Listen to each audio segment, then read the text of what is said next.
Hello दोस्तों, good morning. आज हम परमार वंश अपना ख़त्म करते हैं, जो कि थोड़ा बड़ा है बट ठीक है, ख़त्म हो जाएगा और इसमें फिर आपको कहीं और पढ़ने की ज़रूरत नहीं है। चलिए स्टार्ट करते हैं। परमार वंश का समय देख लेते हैं। परमार वंश रहता कहाँ है, तो ये मालवा क्षेत्र में है। उज्जैन और धार की तरफ मालवा क्षेत्र पूरा कवर करता है। समय इनका है 800 से लेके 1305 ईस्वी तक। क्षेत्र इसमें आ जाएगा आपका मालवा। इसकी 2 राजधानियां हैं, उज्जैन और धार। संस्थापक हैं इसके कृष्ण उपेंद्र राज। ये सामंत किस किस के थे, तो राष्ट्रकूटों के, गुर्जर प्रतिहारों के। मतलब पहले ये राष्ट्रकूटों के बने, फिर स्वतंत्र हुए, फिर गुर्जर प्रतिहारों के बने, फिर वापस से राष्ट्रकूटों के बन गए। तो ये मतलब बेसिकली दो, कि एक राष्ट्रकूट और दूसरा गुर्जर प्रतिहार के ये सामंत थे। उत्पत्ति देख लेते हैं कि अपने आप को कहाँ से मानते हैं कि इनकी उत्पत्ति हुई है। तो एक नवशासक चरित्र है। नवशासक चरित्र है पद्मगुप्त की, और पृथ्वीराज रासो है चंद्रबरदाई। इस 2 पुस्तक की में लिखा है कि इनकी उत्पत्ति ऋषि वशिष्ठ से हुई है, और ये अपने आप को अग्निवंशी मानते हैं। नवशासक चरित्र और पृथ्वीराज रासो। तो नवशासक चरित्र किसकी थी, तो पद्मगुप्त की थी, और दूसरा पृथ्वीराज रासो चंद्रबरदाई की, जो ये मानते हैं कि ये ऋषि वशिष्ठ से उत्पत्ति हुई है इनकी, और ये अग्निवंशी हैं। इनका मूल निवास कहाँ है, तो माउंट आबू राजस्थान में इनका मूल निवास है। प्रारंभ में मालवा में परमार को स्थापित करने वाले जो थे वो राष्ट्रकूट गोविंद III थे। ठीक है। इनका जो सैनिक था कृष्ण उपेंद्र राज, जो कि कृष्ण उपेंद्र राज जो कि नागभट्ट द्वितीय को हराया। एक्चुअली मालवा में नागभट्ट द्वितीय थे और नीचे उनके राष्ट्रकूट रहते थे। ठीक है, तो ये बीच में मालवा पड़ रहा है, तो गुर्जरों के। ठीक, तो ये राष्ट्रकूट जो गोविंद III थे, उनके साथ इनकी लड़ाई होती है। इनको हटाते हैं और इनके जो सैनिक और सेनापति होते कृष्ण उपेंद्र राज, उनको वहाँ पे भेज देते, तो वो जाके वहाँ पे परमार वंश की स्थापना कर देते हैं। अब देख लेते हैं प्रमुख शासक। कृष्ण उपेंद्र राज ये परमार के संस्थापक हैं। ठीक, ये सामंत किसके हैं, राष्ट्रकूट गोविंद तृतीय के, और इनकी कवित्री इनके दरबार में एक रहती थी, सीता। ठीक है, ये याद रखिएगा कि शुरू में तो राष्ट्रकूटों के सामंत है, गोविंद तृतीय के सामंत, जो कि जाते हैं वहाँ पे लड़ाई करने, क्या बोलते हैं, गुर्जर प्रतिहार से। तो वहाँ पे हरा के मालवा में ये कृष्ण उपेंद्र राज को हम भेजते हैं, जो कि वहाँ पे अपना परमार वंश की स्थापना करते हैं। और इनके दरबार में एक कवित्री रहती थी जिनका नाम सीता था। दूसरे राजा हैं वैरी सिंह प्रथम। ठीक है, गुर्जर प्रतिहार मिहिर भोज ने हराया था और अपना सामंत बनाया था। तो जो गुर्जर प्रतिहार मिहिर भोज है, उन्होंने इनको हराया और अपना सामंत बना लिया। इनकी 2 पुस्तकें हैं, एक कीर्ति स्तंभ है, एक कीर्तिमान है। तो वैरी सिंह की हैं ये 2 पुस्तकें, याद रखिएगा, कीर्ति स्तंभ और कीर्तिमान। इनके बाद जो राजा हुए वो देख लीजिए। एक सियक प्रथम, वाक्य प्रति प्रथम, वैरी सिंह द्वितीय। वैरी सिंह द्वितीय ने उपाधि धारण की थी व्रत स्वामी की। तो इन राजाओं ने कुछ खास काम नहीं किया था, तो इसलिए सियक प्रथम, वाक्यपति प्रथम, वैरी सिंह द्वितीय, इन्होंने व्रत स्वामी की उपाधि धारण की थी। बस ये देखिए। और वो जो व्रतपति थे, उन्होंने क्या किया था कि एक मिनट, कौन थे, वैरी सिंह जो सेकंड थे। एक तो इन्होंने, देखिए, वैरी सिंह सेकंड, एक तो इन्होंने व्रत स्वामी की उपाधि धारण की है, और दूसरा ये जाके कर्नाटक कुंतल और रमठ जाति जो महाराष्ट्र की है उसको जीता था। तो कुंतल और रमठ जाति महाराष्ट्र को जीता था। अब सियक द्वितीय देख लेते हैं। सियक द्वितीय को श्रीहर्ष भी कहा जाता है। इन्होंने उपाधि धारण की महाराजा धीराज की या फिर महामंडलिक चूड़ामणि। ठीक है, और ये याद रखिएगा कि मैंने आपको बताया था कि जो महाराज होते हैं वो सामंत होते हैं, और जो महाराजा धीराज की उपाधि धारण कर लेते हैं वो प्रथम स्वतंत्र शासक होते हैं। तो सियक द्वितीय जो है वो परमार के प्रथम स्वतंत्र शासक थे। ठीक है, इनके सैन्य अभियान देख लेते हैं। राष्ट्रकूट शासक खोटिंग को पराजित कर मानेखेत को नष्ट किए। ठीक है, कि इनके सैन्य अभियान क्या है, तो एक ये राष्ट्रकूट शासक हैं खोटिंग, उनको पराजित करके मानेखेत को प्राप्त कर लेते हैं। ठीक है, फिर हूण मंडल को ये हराते हैं। एक मिनट, एक तो ये राष्ट्रकूट शासक खोटिंग को पराजित करते हैं, मानेखेत को नष्ट कर देते हैं वहाँ जाके। उड़ीसा में ये मानेखेत आपका रहता है। ठीक है, हूण मंडल को ये जीत लेते हैं, जो हूण जनजातियाँ रहती हैं। ठीक है, चालुक्य वंश जो कि गुजरात के हैं, उनके राजा योगराज को ये पराजित करते हैं। ठीक है, इनका अंतिम अभियान था चंदेल शासक यशोवर्मन के विरुद्ध। वहाँ तो चंदेल शासक यशोवर्मन के द्वारा ये पराजित होते हैं और मृत्यु को प्राप्त हो जाते हैं। कौन? सियक द्वितीय। तो सियक द्वितीय क्या क्या कर रहे हैं, एक तो राष्ट्रकूटों को हरा रहे हैं, हूण मंडलों को हरा रहे हैं, चालुक्य जो कि गुजरात के चालुक्य थे, योगराज उनको पराजित कर रहे हैं। इनका अंतिम अभियान था चंदेल यशोवर्मन के खिलाफ, तो यशोवर्मन इनको हरा देता है और इनकी वहीं पे मृत्यु हो जाती है, मतलब वीर गति को प्राप्त हो जाते हैं। इनके जो दत्तक पुत्र होते हैं वो वागपति मुंज होते हैं, जिनको वागपति सेकंड के नाम से जाना जाता है। ठीक है, और वास्तविक इनका पुत्र जो होता है सिंधुराज, मतलब इनकी 2 पत्नियां होती हैं। ठीक है, तो जो वागपति मुंज होते हैं जो इनकी पत्नी से पुत्र होता है वो सिंधुराज होते हैं, और ये जो जिस पुत्र को ये गोद लेते हैं वो वागपति मुंज होते हैं। ठीक है, और ये इनको वागपति सेकंड भी कहते हैं। ये युवराज पहले बनते हैं क्योंकि बड़े होते हैं इसलिए युवराज बनते हैं, उसके बाद सिंधुराज आते हैं। तो वागपति मुंज को देखते हैं। ठीक है, इनके अन्य नाम हैं उत्पल या वागपति सेकंड। ठीक, इन्होंने उपाधि क्या क्या धारण की है, अमोघ वर्ष, पृथ्वी वल्लभ, श्री वल्लभ, कविराज, वीणा वादक थे। ठीक है, वीणा भी बजाते थे। तो इन्होंने उपाधि क्या धारी है, अमोघ वर्ष, पृथ्वी वल्लभ, श्री वल्लभ, कविराज। ठीक, इनके सैन्य अभियान देख लेते हैं। इनके सैन्य अभियान क्या है, कलचुरी शासक युवराज सेकंड को हराते हैं ये। ठीक है, उसके बाद चित्तौड़गढ़ के गुहिल वंश के राजकुमार शक्ति कुमार से चित्तौड़ छीन लेते हैं। ठीक, उसके बाद गुर्जर प्रतिहार राजा विजयपाल को पराजित करते हैं ये। ठीक, हूण मंडल को पराजित करते हैं। ये नडोल जो कि राजस्थान के चौहानों को पराजित करते हैं। तो ये काफ़ी लोगों को हरा रहे हैं वागपति मुंज, और वागपति मुंज तो फेमस भी हैं कि कलचुरी शासक युवराज सेकंड को हराया, फिर चित्तौड़गढ़ के गुहिल वंश के राजकुमार शक्ति कुमार उनको हरा के चित्तौड़गढ़ ही ले लिया, फिर गुर्जर प्रतिहार को हराया, विजयपाल उनके शासक थे, हूण मंडल को हराया, फिर नडोल के चौहानों को हराया जो कि राजस्थान में था। ठीक, उसके बाद ये क्या करते हैं कि कल्याणी के चालुक्य शासक तैलप द्वितीय को 6 बार पराजित करते हैं। ये सोचिएगा कि कल्याणी के चालुक्य तैलप तृतीय को 6 बार पराजित करते हैं। ठीक, एक मिनट, सॉरी। ठीक, ये 6 बार वहाँ पे कल्याणी के चालुक्य तैलप तृतीय को 6 बार पराजित करते हैं, लेकिन जब 7वीं बार उनको हराने जाते हैं तो स्वयं पराजित हो जाती है और मृत्यु भी हो जाती है। ठीक है, मतलब 7.5 लग जाती है इनको कि 6 बार उसी राजा को हरा रहे हैं, लेकिन 7वीं बार जाते हैं तो खुद ही हार भी जाते हैं और इनकी डेथ भी हो जाती है। इनके निर्माण कार्य देख लेते हैं जो कि इम्पोर्टेंट है कि ये धार में मुंज सागर झील बनवाते हैं। ठीक है, इनका निर्माण कार्य क्या है कि धार में मुंज सागर झील बनवा रहे हैं। दरबारी विद्वान इनके कौन कौन से थे, तो परिमल गुप्त या पद्म गुप्त थे। ठीक है, इनकी पुस्तक थी नवशाख चरित्र, परिमल गुप्त की और पद्म गुप्त की नवशाख चरित्र थी। धनिक का यशो रूपावलोकन था इनकी पुस्तक। धनंजय की 10 रूपकम था। ठीक, धनिक का यशो रूपावलोकम लोक था, धनंजय का 10 रूपकम था। हलायुद्ध का अभिधान रत्नमाला था। ठीक है, और ब्राह्मण सर्वस्व था, ब्राह्मण सर्वस्व अभिधान रत्नमाला धनंजय का 10 रूपकम था।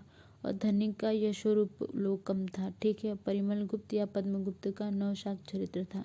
यानी कि मतलब दरबारी कवि जो थे, तो दरबारी कवि में परिमल गुप्त, धनिक, धनंजय, हलायुग, ये याद रखिएगा। ये प्री में यहाँ से क्वेश्चन पूछ लेते हैं कि या ये पूछ लेंगे कि धनिक किसके दरबार में थे, तो ये पता होना चाहिए। या फिर यशोरूपावलोक किसकी पुस्तक थी, तो धनिक की। दशरूपकम किसकी पुस्तक थी, तो धनंजय की। या फिर यही पूछ ले कि अभिधान रत्नमाला किसकी पुस्तक है, तो हमको पता होना चाहिए हलायुद्ध भट्ट की। तो ये ऐसी, या फिर नवशाक चरित्र पूछ ले कि किसकी है, तो परिमल गुप्त की। ये क्वेश्चन बनते हैं और ये किसी किताब में मिलते नहीं है। जो मेंस पढ़ा होता है उनको ही, उनके ये सही हो जाते हैं, जो नहीं पढ़ते उनका गलत हो जाता है। बस वहीं से 1-2 नंबर से हम रह जाते हैं, क्योंकि हम मेंस नहीं पढ़े होते हैं। चलिए, अब इनके जो भाई होते हैं वाकपति मुंज सेकंड के द्वितीय, सॉरी, इनके जो भाई होते हैं सिंधुराज, इनका अन्य नाम होता है शशांक। ठीक है, और ये कुंतल गुर्जरों हुणों को पराजित करते हैं। ठीक, और कल्याणी चालुक्य सत्याश्रय को भी हराते हैं। ठीक, बस्तर छत्तीसगढ़ के नागवंश शंखदत्त को सहायता प्रदान करते हैं, तो शंखदत्त प्रसन्न हो जाते हैं और अपनी बेटी शशि प्रभा का विवाह सिंधुराज से कर देते हैं। तो ये नागवंश, ठीक, नागवंश हम आगे बढ़ेंगे। तो ये बस्तर के नागवंश जो शासक होते हैं शंखदत्त, उनकी सहायता उनको सहायता देते हैं किसी युद्ध में, तो वो खुश होकर अपनी जो पुत्री होती है शशि प्रभा का विवाह कर देते हैं। ठीक, जिससे महान राजा भोज का जन्म होता है। इनके जो दरबारी होते हैं वो परिमल गुप्त होते हैं, नवशाक लिखते हैं। मतलब दोनों भाइयों वाकपति मुंज सेकंड और सिंधुराज, दोनों के दरबार में कौन रहते हैं, तो परिमल गुप्त रहते हैं, ये याद रखिएगा। इतना ही है। नेक्स्ट पेज चलते हैं हम।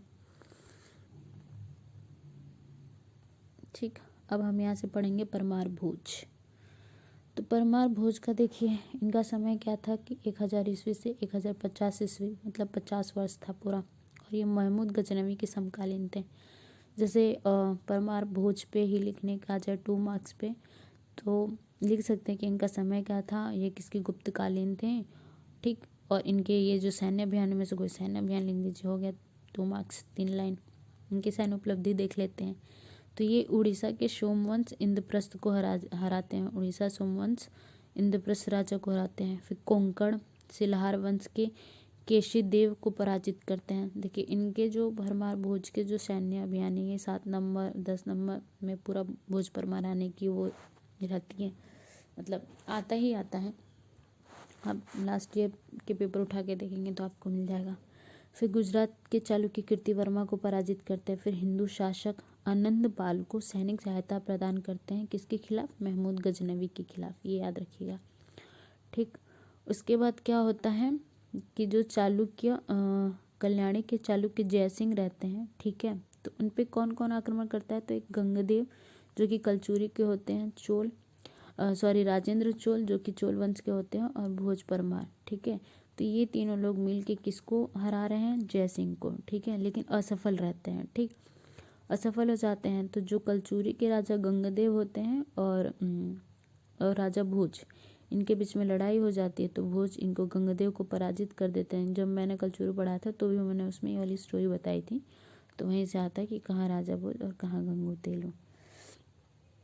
उसके बाद ये आते हैं अजमेर और नडोल के चौहानों के लिए अपने सेनापति साड़ को भेजते हैं और चौहानों को हराते हैं और उनकी मृत्यु हो जाती है। जिनका सेनापति, याद रखिएगा कि यही पूछ दे कि सेनापति साड़ किसके सेनापति थे, तो हमें याद होना चाहिए कि भोज परमार के थे। ठीक है, विद्याधर चंदेल से भोज पराजित हो जाते हैं। लेकिन जो बुंदेलखंड के विद्याधर चंदेल होते हैं उनसे कौन पराजित होता है, भोज उनसे पराजित होते हैं। लक्ष्मीकर्ण भीम प्रथम ने मिलकर राजा भोज पर आक्रमण किया और पराजित किया, साथ ही भोज की मृत्यु हो गई। ये इनका अंतिम है। मतलब ये 2 लोगों से पराजित हुए। एक तो चंदेलों से पराजित हुए, विद्याधर चंदेल से पराजित हो गए। दूसरा ये हुआ कि लक्ष्मीकर्ण और भीम प्रथम ये मिलकर भोज परमार पर आक्रमण करते हैं और भोज की इस युद्ध में भोज की मृत्यु हो जाती है। अब भोज परमार की हम वो देख लेते हैं, इन्होंने क्या क्या पुस्तकें लिखी, क्योंकि वो बहुत विद्वान थे। इन्होंने 80 ग्रंथों में से 23 की तो खुद ही रचना की थी। ठीक है, बाकी उनके दरबारी किए थे। तो अब भोज परमार की हम पुस्तकें देख लेते हैं। इनका भोज प्रबंधन है जो कि आत्मकथा है। सम्रांगण सूत्रधार है जो कि वस्तुशास्त्र का ग्रंथ है। ये भी याद पूछ लेगा कि आपको सुतवृत्ति किससे संबंधित होती है, हमें योग चिकित्सा ये याद होना चाहिए।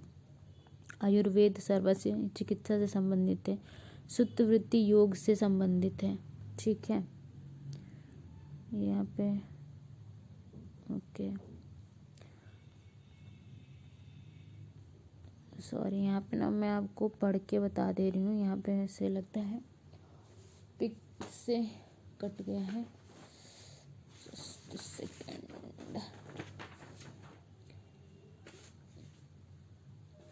एक मिनट, मैं इसको कवर करा ही देती हूँ।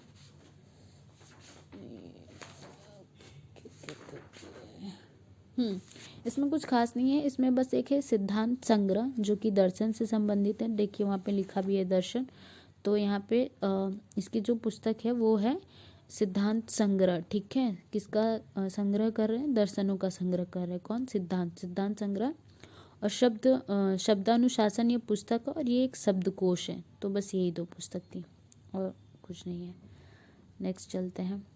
और ये क्या लिखते हैं, एक ये रामायण, चंपू रामायण और भोज चंपू लिखते हैं। मतलब चंपू जो भी गद्य पद होता है, जो जिस गद्य पद को चंपू कहा जाता है, तो गद्य पद दोनों में लिखा जाता है, इसलिए इसको चंपू कहते हैं। संजीवनी लिखते हैं इतिहास पे। श्रृंगार प्रकाश, चारु चर्चा, राजमृगांक इनकी पुस्तक है। सरस्वती कंठाभरण व्याकरण पर संबंधित है। युक्ति कल्पतरु जो कि तर्क शक्ति पर संबंधित है। विद्या विनोद सत्य प्रकाश दर्शन पर संबंधित है। ठीक है, इनके दरबारी विद्वान देख लेते हैं कौन है। ऐने अकबरी अबुल फजल के अनुसार दरबार में 500 विद्वान रहते हैं। मतलब जो ऐने अकबरी में अबुल फजल बोलते हैं कि इनके दरबार में 500 विद्वान रहते हैं। ठीक है, याद रखिएगा। ऐने अकबरी किसकी, अब्दुल फजल की। और अबुल फजल किसके बारे में बता रहे हैं, तो भोज परमार के बारे में बता रहे हैं कि इनके दरबार में 500 विद्वान रहते हैं।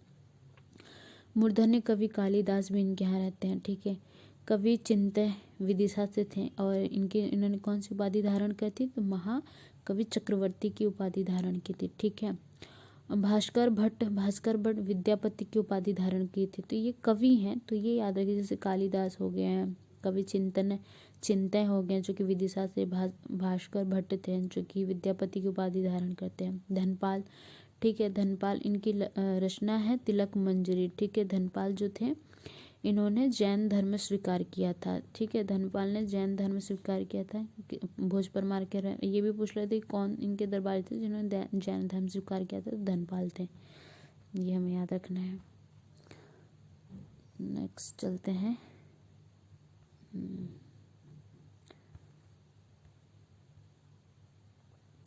उसके बाद हमारे भोज परमार, ये हमारा भोज परमार यहीं पे ख़त्म हो जाता है। हाँ, कहाँ दरबारी, अच्छा सॉरी, इसके आगे तो ये मैं अभी सोची इतना छोटा कैसे हो गया, मैंने आपको यहाँ पे बता दिया। ठीक, अब इनके निर्माण, धनपाल तक हम लोग पढ़ लिए थे, तिलक मंजरी। अब भोज परमार के हम निर्माण कार्य देख लेते हैं जो कि इम्पोर्टेंट है। ठीक है, प्रेमी निर्माण और दरबारी और पुस्तक भोज परमार का याद कर लीजिएगा, वहाँ से कोई क्वेश्चन आपका गलत नहीं होगा। ये क्या बनवाते हैं, सरस्वती मंदिर बनाते हैं जो कि विद्यालय धार में है। ठीक है, यहाँ वागी देवी की मूर्ति स्थापित करते हैं। धार में विजय स्तंभ बनवाते हैं। चित्तौड़गढ़ में त्रिभुवन नारायण मंदिर बनवाते हैं। ठीक है, भोपाल में भोजसर झील बनवाते हैं जिसको भोजताल भी कहते हैं। रायसेन में भोजपुर नगर बसाते हैं बेतवा नदी के किनारे। एक बांध बनाते हैं जिसको साइक्लोपियन बांध है ना, तो ये भोज परमार ही बनाते हैं। और कहाँ पे, ये रायसेन में। ठीक है, एक बार और मैं पढ़ देती हूँ कि एक सरस्वती मंदिर बनाते हैं जो कि हम लोग को पता है कि बहुत फेमस है, धार में। ठीक है, धार में विजय स्तंभ बनवाते हैं। चित्तौड़गढ़ में त्रिभुवन नारायण मंदिर बनवाते हैं। फिर भोपाल में भोजसाल झील और भोजताल बनवाते हैं। रायसेन में भोजपुर नगर बसाते हैं बेतवा नदी के किनारे। और बांध, साइक्लोपियन बांध बनाते हैं। ठीक है, और फिर भोजपुर में शिव मंदिर जो कि रायसेन में है। ठीक है, भोजपुर शिव मंदिर रायसेन में है बेतवा नदी पे। ये यहाँ पे विश्व का सबसे बड़ा शिवलिंग है, और इसे ही एमपी का सोमनाथ भी कहते हैं। तो भोजपुर शिव मंदिर जो है रायसेन में, तो यहाँ पे विश्व का सबसे बड़ा शिवलिंग है, और यहाँ पे इसे एमपी का सोमनाथ भी कहते हैं, ठीक है। और इसके बाद भोज परमार के बाद कौन आते हैं, तो जय सिंह परमार आते हैं, ठीक है। ये भोज परमार के पुत्र हैं। ये इनके टाइम पे क्या होता है कि ये कलचुरी कर्ण को पराजित कर परमारों को स्वतंत्र करवा देते हैं, ठीक है। लक्ष्मीकर्ण जो रहता है कलचुरी कर्ण का, सॉरी ये कर्ण मैंने लिख दिया तो लक्ष्मीकर्ण है। ये कलचुरी के जो राजा होते हैं लक्ष्मीकर्ण, उनको पराजित करके वापस ये स्वतंत्र हो जाते हैं, ठीक। हम देखते हैं उनके बाद जय सिंह के बाद आते हैं उदित्य परमार। इसको मैं और बड़ा कर देती हूँ, उदयात्य परमार, ठीक है। उदित्य, और ये कलचुरी शासक लक्ष्मीकर्ण को पराजित करते हैं, ये भी लक्ष्मीकर्ण को पराजित करते हैं, ठीक है। उसके बाद इनके मेन निर्माण कार्य है वो देख लीजिए। निर्माण कार्य क्या है इनका कि उदयपुर नगर विदिशा में बना रहे हैं, उदय समुद्र तालाब विदिशा में बना रहे हैं, ठीक है। विदिशा में गुप्त काल की नौचोगिरी गुफाएं बना रहे हैं, जिसका जीर्णोद्धार करवाया, ठीक है। विदिशा में गुप्त काल की नौचोगिरी गुफाएं थी, जिसका जीर्णोद्धार कौन करवा रहा है, तो उदित्य परमार करवा रहे हैं, ठीक है। उसके बाद ये क्या बनवाया है कि नीलकंठेश्वर मंदिर धार में बनवाया है। ऊन मंदिर जो कि खरगोन में, उसको बनवाया है। इनकी पत्नी थी सलमती या श्यामला देवी, ठीक है, जो कि भोपाल में सभा मंडल बनवाती है, सभा मंडल मंदिर बनवाती है, ठीक है। किसकी पत्नी है, उदित्य परमार की पत्नी है माली, ठीक है, जिसे श्यामला देवी भी कहते हैं। ये भोपाल में क्या बना रही है, सभा मंडल भवन बना रही है, जिसको तोड़कर भोपाल की जो पहली शासक होती हैं कुदसिया बेगम, ठीक है, उसको इस सभा मंडल को तोड़ के वो जामा मस्जिद बनवाती हैं। कौन, कुदसिया बेगम। ओके, शायद स्क्रीन आ गई होगी तो उसके लिए सॉरी। देवपाल देख लेते हैं। देवपाल क्या करते हैं कि इनके टाइम पे कुछ खास नहीं होता है। इनके टाइम पे बस इतना होता है कि जो दिल्ली सुल्तान इल्तुतमिश होता है वो इन पे आक्रमण करता है और उज्जैन के महाकाल को लूटता है, ठीक है। उदित्य के बाद आते हैं देवपाल। देवपाल के बाद आते हैं जैतुकी। जैतुकी क्या करते हैं, जैतुकी के टाइम पे होता है कि बलबन आता है जो इन पे आक्रमण करता है, ठीक है। मालवा पे बलबन आ रहा है। तो ये देखिए किसके टाइम पे कौन आ रहा है, मतलब देवपाल के टाइम पे इल्तुतमिश आ रहा है जो कि उनको आक्रमण कर रहा है और उज्जैन महाकाल को लूट के जा रहा है।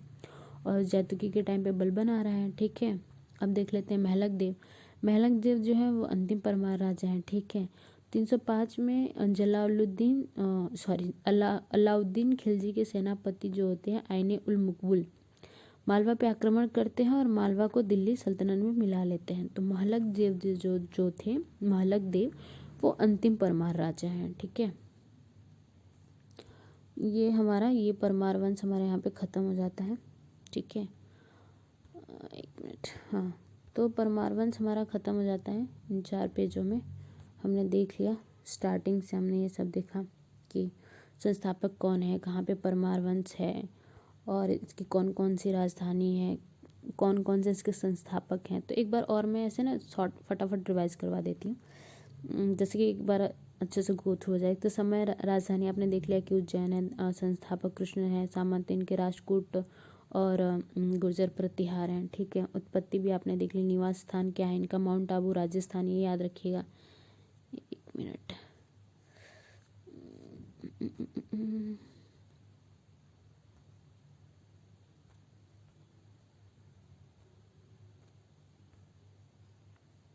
ओके, ठीक है, मैं ऐसे ही आपको कर देती हूँ।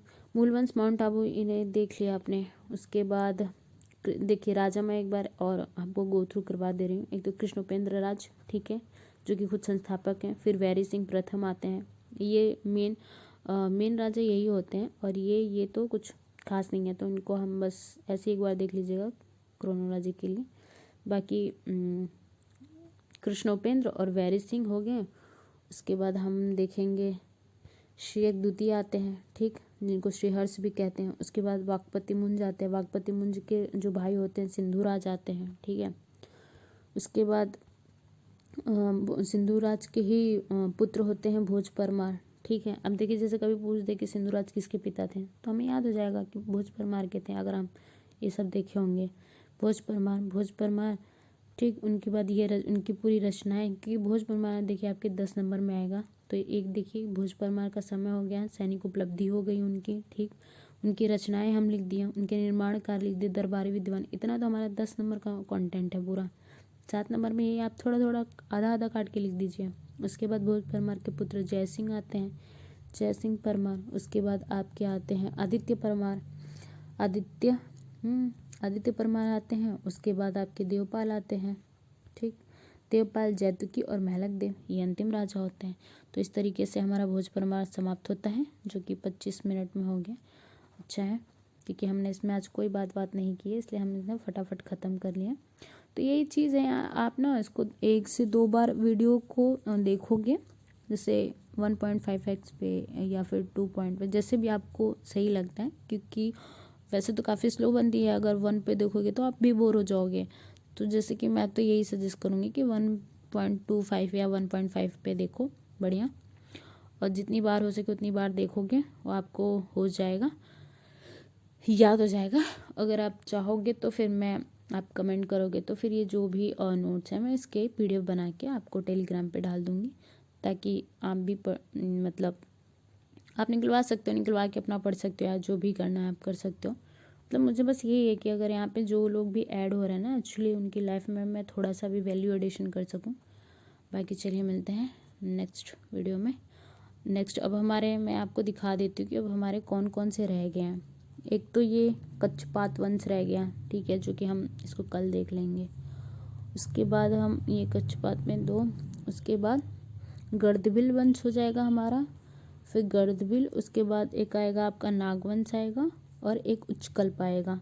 तो नागवंश, उच्चकल्प वंश तो ये एक में ही हो जाएंगे, क्योंकि ये छोटे हैं। गर्दभिल और कच्छपात में अलग अलग करूँगी, नागवंश और उच्चकल्प जो वंश है उसको मैं एक साथ कर दूँगी। तो ये हमारा भोज परमार हो गया। चलिए मिलते हैं फिर नेक्स्ट वीडियो में। Okay, tata, bye bye.